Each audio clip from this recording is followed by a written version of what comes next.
The compliment from the woman in the blue dress caught Parker Reynolds off guard, momentarily making him forget his well-rehearsed closing remarks. "Your perspective on sustainable architecture is revolutionary.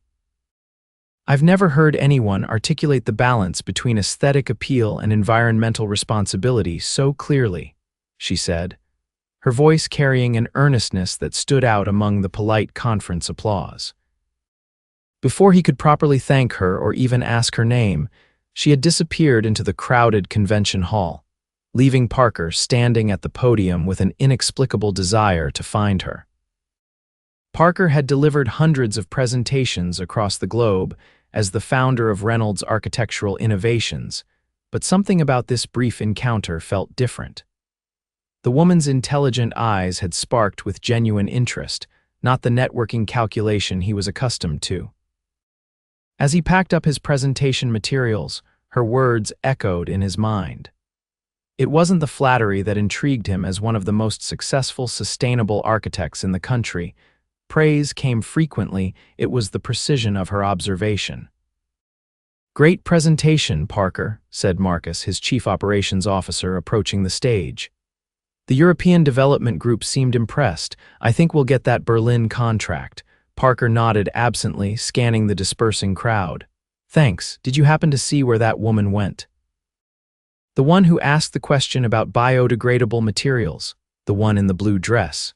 "No, sorry." Marcus followed Parker's gaze. "Someone you know?" "Not yet," Parker murmured, then more clearly, "No, but she had some interesting insights. I thought we might continue the discussion." Marcus raised an eyebrow but didn't comment further. After 15 years of friendship and business partnership, he knew when Parker's interest went beyond professional curiosity. Parker straightened his tailored suit jacket and moved purposefully into the crowd. The International Sustainable Design Conference in Chicago attracted thousands of professionals, but he was determined to find her. The main hall buzzed with conversations as attendees networked between sessions, and Parker navigated through the throng, searching for that flash of blue. 2 hours and 4 missed networking opportunities later, Parker stood frustrated near the refreshment table. The conference would last 3 more days, but with over 5,000 attendees, finding one person without even knowing her name seemed increasingly impossible. Looking for someone. A voice came from behind him. Parker turned, hope rising, but it was only Sophia Chen, a sustainable materials supplier he'd collaborated with on several projects. "Actually, yes, a woman in a blue dress who attended my presentation. She asked about the biodegradable materials we're developing." Sophia smiled. "Ah, searching for intellectual stimulation amid the corporate schmoozing. Refreshing." "Something like that," Parker replied, accepting a glass of sparkling water from a passing server. "Did you happen to see her?" "No, but I did overhear someone mentioning a Deanna from Turner Environmental Consulting who asked brilliant questions at the morning session." "Could that be her?" Parker's interest piqued. "Turner Environmental? I'm not familiar with them." "Small but growing firm. They're doing innovative work with urban green spaces. Their booth is in the East Exhibition Hall if you want to check." Parker thanked Sophia and made his way through the conference center, his steps quickening as he approached the East Hall.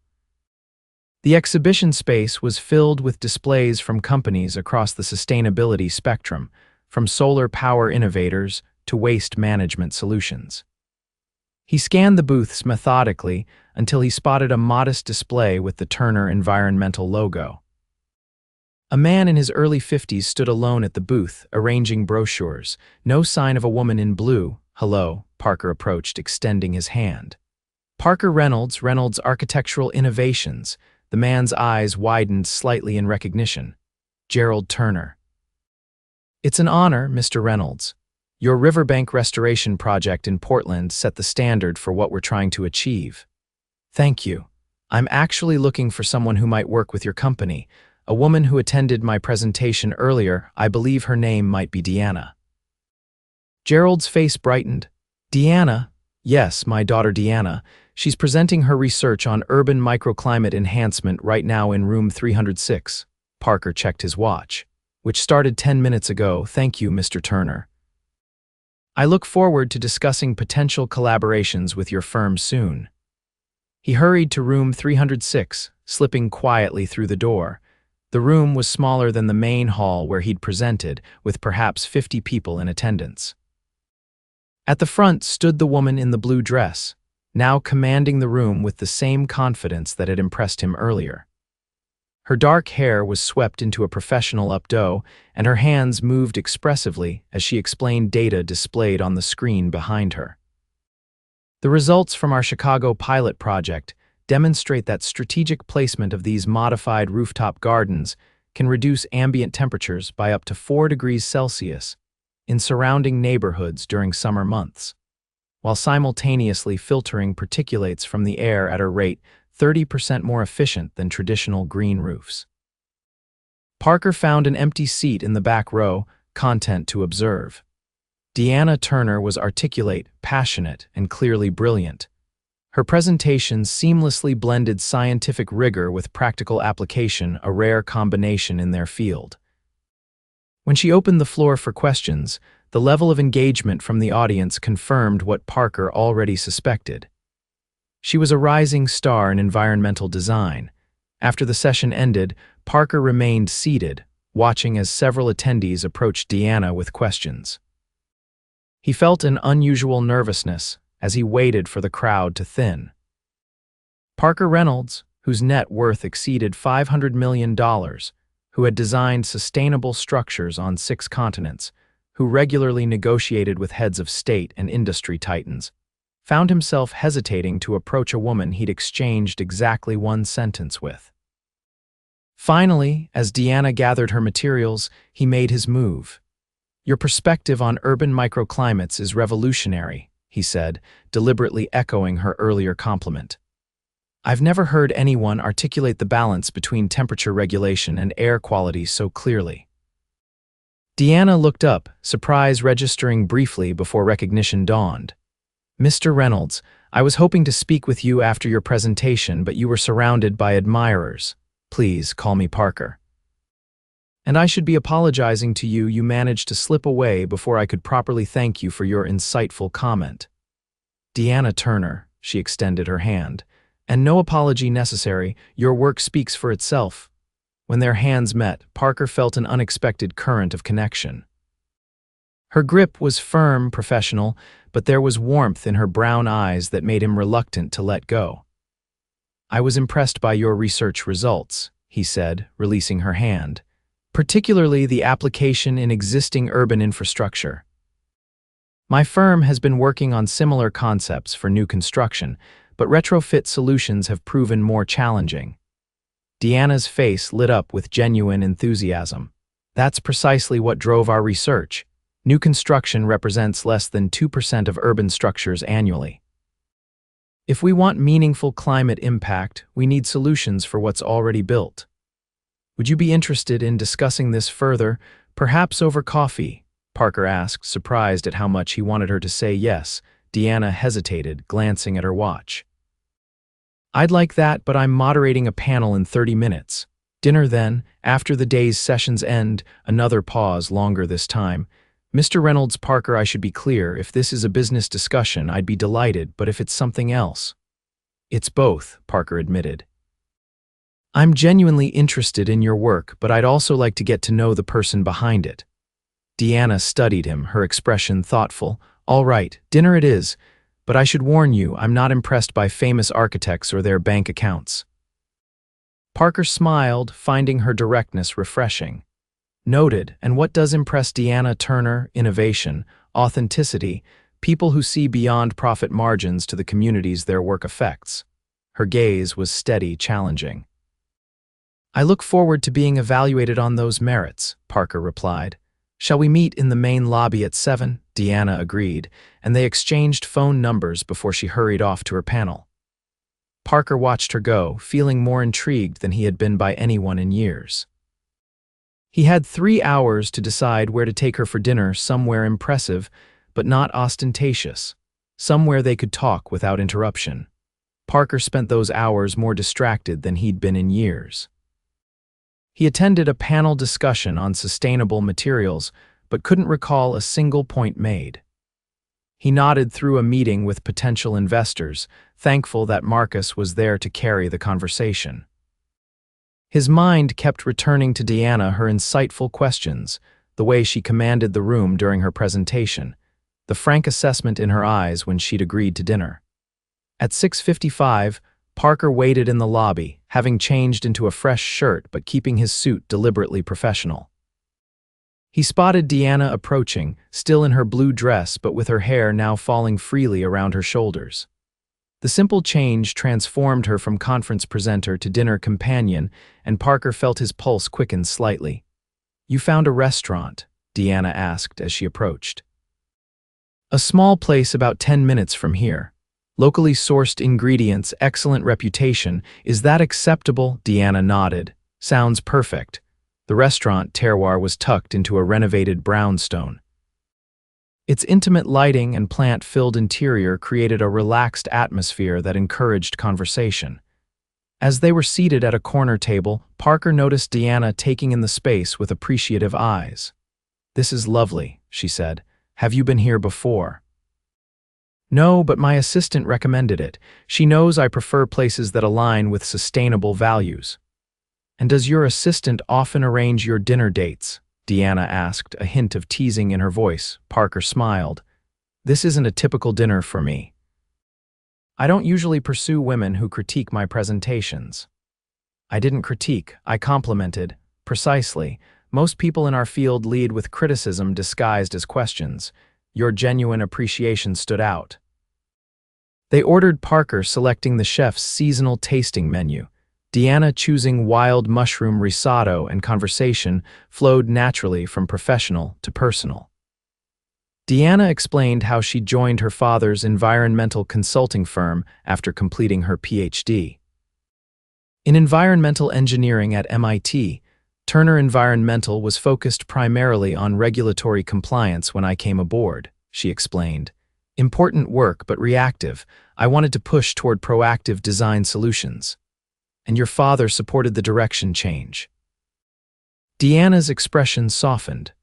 "Dad's always been my biggest supporter. When my mother died during my sophomore year of college, he somehow managed to be both parents while running the company. When I proposed expanding into design innovation, he handed me the reins for that division without hesitation." Parker nodded, understanding the value of such trust. "My father thought architecture was an impractical choice for me. He was a third-generation investment banker and expected me to follow the same path." "What changed his mind?" "Nothing," Parker admitted. "He died still believing I'd made a mistake. My first major commission came 2 months after his funeral." Deanna's eyes held compassion without pity. "I'm sorry, that must have been difficult." "It was. But it also pushed me to prove myself beyond what comfort might have allowed." Parker took a sip of his water. "What about you? What drives your passion for environmental design?" "I grew up in Chicago's South Side," Deanna said. "Our neighborhood had no green spaces, poor air quality, and summer heat that became dangerous for elderly residents.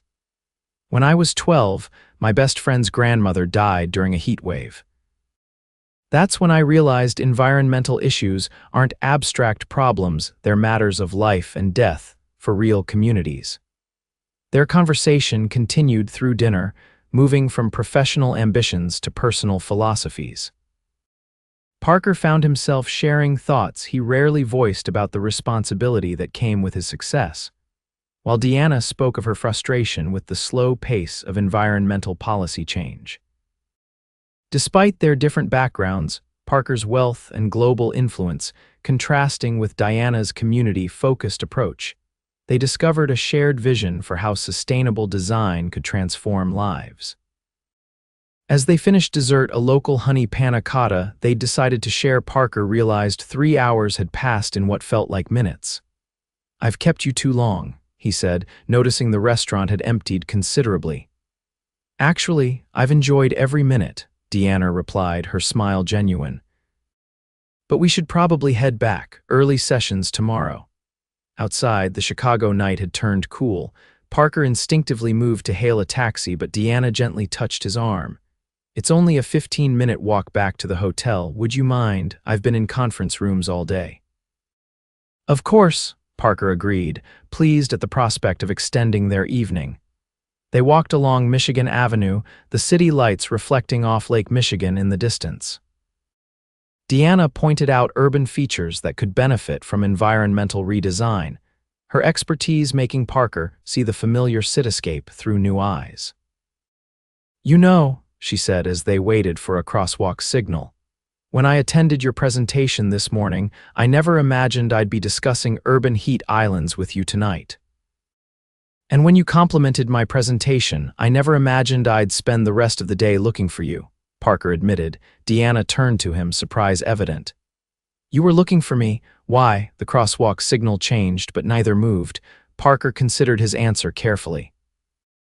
"Because in an industry where most people network to advance their careers, you spoke with genuine intellectual interest. That's rare and compelling." Deanna's expression softened. "I said what I thought. Your approach to integrating social impact metrics into sustainability goals is something I've been advocating for years, but few architects with your influence have embraced it. Would you be interested in continuing this conversation tomorrow, perhaps lunch between sessions?" Deanna hesitated only briefly. "I'd like that." They resumed walking, and Parker felt a subtle shift between them, a comfortable ease that felt both new and somehow familiar. When they reached the conference hotel, he walked her to the elevator. "Thank you for dinner," Deanna said. "And the conversation. Thank you for making me see my own work through fresh eyes," Parker replied. For a moment they stood looking at each other, the air charged with unspoken possibility. Then Deanna stepped forward and kissed his cheek lightly. "Good night, Parker Reynolds." "Good night, Deanna Turner." As the elevator doors closed between them, Parker knew with unusual certainty that something significant had begun. The next 3 days of the conference passed in a blur of professional obligations, punctuated by increasingly anticipated moments with Deanna. They met for lunch the following day, discussing potential collaborations between their firms. On the third day, Parker attended Deanna's workshop on community engagement strategies, impressed by her practical approach to gaining neighborhood support for environmental initiatives. By the conference's final evening, their connection had deepened beyond professional admiration into something neither had expected. They stood on the hotel's rooftop terrace at the closing reception, slightly apart from the networking crowds. "Your Berlin project," Deanna said, continuing a conversation they'd started earlier. "Have you considered incorporating local temperature monitoring stations? The data could help refine your passive cooling systems." Parker nodded. "We've discussed it, but finding the right technology partner has been challenging. Turner Environmental has been developing low-cost monitoring systems with a German university. I could connect you with the research team." "I'd appreciate that," Parker said, then added, "though I should admit my interest might appear self-serving." Deanna raised an eyebrow. "How so? If our firms collaborate, I'd have professional reasons to see you again." His tone was light, but his eyes conveyed his genuine interest. Deanna looked at him thoughtfully. "Is that what you want? Professional reasons?" Parker set his glass on a nearby table and turned to face her fully. "No, I'd prefer honesty. I've enjoyed these past days with you more than any conference I've attended in 20 years of architecture. And while I absolutely respect your work and would value professional collaboration, what I really want is to see you again without name badges or presentation schedules." Deanna's expression remained serious, though her eyes softened. "Parker, I live in Chicago. You're based in New York. That's a significant complication." "I have a jet," he said simply. Deanna laughed, the sound warm in the cool evening air. "Of course you do, and that solves everything. It solves the distance. The rest depends on whether you're interested in exploring whatever this is between us." Deanna didn't answer immediately, her gaze drifting over the Chicago skyline. "I grew up watching my father build his business from nothing," she finally said. "When I joined the firm, some clients assumed I'd been handed my position because of my last name, not my doctorate or research. I've worked very hard to establish myself based on merit, not connections." Parker nodded, understanding her concern, "and being associated with me could complicate that perception." Yes, but that's not my primary hesitation. She turned back to him. I'm cautious because I don't usually feel this kind of immediate connection with someone. It's unsettling. I understand, I feel the same way. Parker moved slightly closer. I'm not suggesting we rush into anything. Just dinner next week when I'm back in Chicago for the lakefront restoration meeting. Deanna's lips curved into a smile. Just dinner, to start with. The moment stretched between them, possibilities unfolding like architectural plans, precise yet full of creative potential. Yes, Deanna said finally. I'd like that very much. That dinner led to another when Deanna traveled to New York the following month for an environmental conference. Parker showed her his favorite parts of the city, including the community garden his firm had helped design in a formerly neglected neighborhood. Deanna was visibly moved by the elderly residents who greeted Parker by name and proudly showed off the vegetables they were growing. Their relationship evolved with a deliberate pace that suited them both. Parker flew to Chicago frequently, integrating business meetings with evenings spent discovering Deanna's favorite local restaurants and walking along the lakefront. Deanna visited New York when her schedule allowed, and Parker delighted in showing her his world, not just the luxury high-rises and exclusive restaurants, but the community projects and sustainable innovations that truly energized him. 3 months after their first meeting, Parker invited Deanna to accompany him to an architectural awards ceremony in London. To his surprise, she declined. "I can't, Parker," she said during their video call, her expression regretful. "Not because I don't want to, but because I need to maintain my professional independence.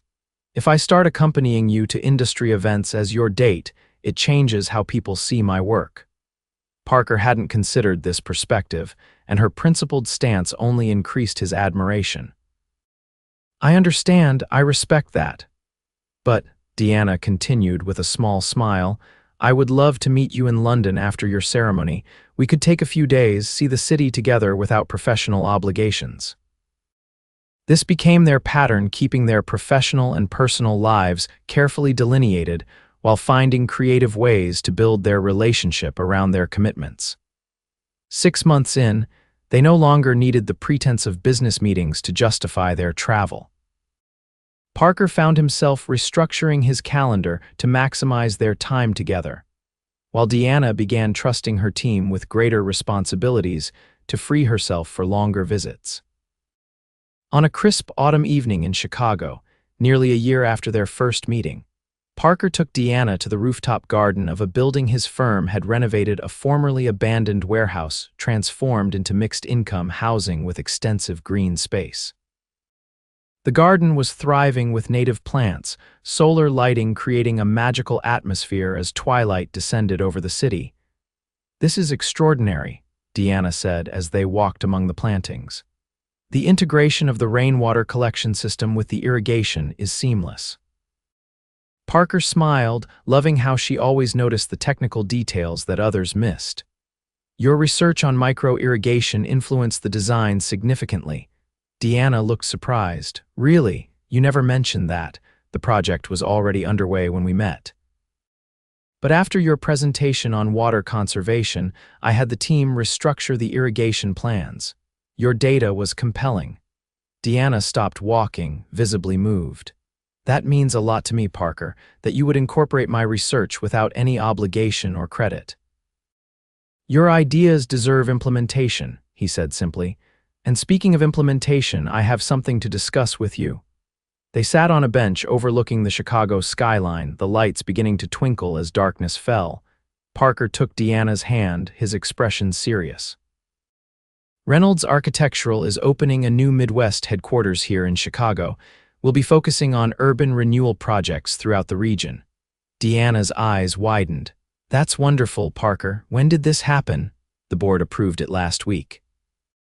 "We've been considering regional expansion for years, but recent contracts in Detroit and Milwaukee made it practical now." "So you'll be spending more time in Chicago," Deanna said, understanding the implications. "Actually, I'll be moving here." Parker watched her reaction carefully.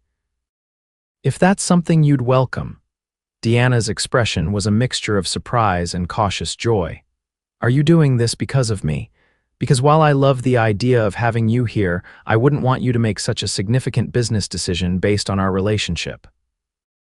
Parker smiled, appreciating her concern. The business decision is sound on its own merits, but I won't pretend you weren't a factor in choosing Chicago over Minneapolis or St. Louis, both of which were also under consideration. Deanna squeezed his hand. Then I'm very happy Chicago won the evaluation. There's more, Parker continued. The Turner environmental approach to community engagement aligns perfectly with our new direction. I'd like to propose a formal partnership between our firms, not a merger, but a collaborative alliance that would maintain your company's independence while allowing both organizations to benefit from each other's expertise. Deanna studied him, professional interest evident. That's an intriguing proposition. I'd need to discuss it with my father and our team. Of course, I've prepared a detailed proposal for your consideration. Parker reached into his jacket and produced an envelope. No pressure or timeline. This is a business decision that should be evaluated on its merits, regardless of our personal relationship. Deanna accepted the envelope, her expression softening. You really do understand me, don't you? I'm trying to, Parker said honestly. I know how important your professional identity is to you. I would never want to overshadow that. Deanna set the envelope aside and moved closer to him. And that's exactly why I've fallen in love with you, Parker Reynolds. It was the first time either of them had spoken those words, though the feeling had been building steadily for months. Parker felt something settle in his chest, a certainty he'd never experienced before. I love you too, Deanna, more than I knew was possible. Under the stars, surrounded by the garden they both appreciated for its beauty and function, they sealed this declaration with a kiss that held both passion and promise. 6 months later, Parker stood in the atrium of the newly renovated Chicago Cultural Center, watching Deanna move confidently through the crowd of environmental leaders, civic officials, and community representatives. The launch of their joint initiative Urban Renewal for Environmental Equity had drawn significant attention, with commitments from city governments across the Midwest. Gerald Turner approached, pride evident as he watched his daughter. She's extraordinary, isn't she? Completely, Parker agreed. This program was her vision from start to finish. Not entirely, Gerald countered. The financial structure you developed made it viable. Without that, we'd still be chasing grant funding. Parker shrugged. Money is the easiest part of any equation. Vision and passion are the true catalysts for change. Gerald studied the younger man thoughtfully. You know, when Deanna first told me she was seeing you, I was concerned.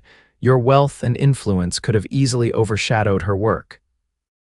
But you've done the opposite. You've created space for her brilliance to shine even brighter. She does the same for me, Parker said simply. My designs have improved substantially since incorporating her environmental insights. Deanna approached them, glowing with success. The mayor of Milwaukee just committed to implementing the program in 3 neighborhoods next year. Congratulations, Parker said warmly. You've made this happen. Deanna shook her head. We made this happen, all of us. She linked her arm through her father's and reached for Parker's hand. The perfect combination of experience, innovation, and resources. Later that evening, as they walked along the lakeshore path near Deanna's apartment, soon to be their apartment, once Parker's lease ended the following month, Parker felt a profound contentment. His life had changed dramatically since that conference a year and a half ago, and not just geographically. Remember when you said you weren't impressed by famous architects or their bank accounts? He asked as they paused to watch the moonlight on the water. Deanna laughed. I was being deliberately prickly. I'd already read everything you'd published and admired your work for years. Really, you never told me that. A woman has to maintain some mystery, she teased. Besides, I wanted to be sure you were as authentic as your design suggested. And your verdict. Deanna turned to face him, her expression softening. Even better than advertised. You use your resources to create meaningful change. You listen more than you speak. and you've never once made me feel that my work is less important than yours, despite the difference in our company sizes." Parker took both her hands in his. "Your work isn't less important, it's essential. To communities, to the environment, and to me personally." Deanna smiled. "We make a good team, don't we?" "The best," Parker agreed. Then, releasing her hands, he reached into his pocket and lowered himself to one knee. "Which is why I hope you'll consider making our partnership permanent." Deanna's breath caught as Parker opened a small box containing a ring with a simple but flawless diamond set in recycled platinum. "Deanna Turner, your insight and passion have transformed not just my work but my entire life. Would you do me the honor of becoming my wife?" Deanna's eyes shimmered with emotion. "Yes," she whispered. "Absolutely yes." As Parker slipped the ring onto her finger and rose to embrace her, the Chicago skyline sparkled behind them, a fitting backdrop for architectural innovators, whose greatest design would be the life they built together.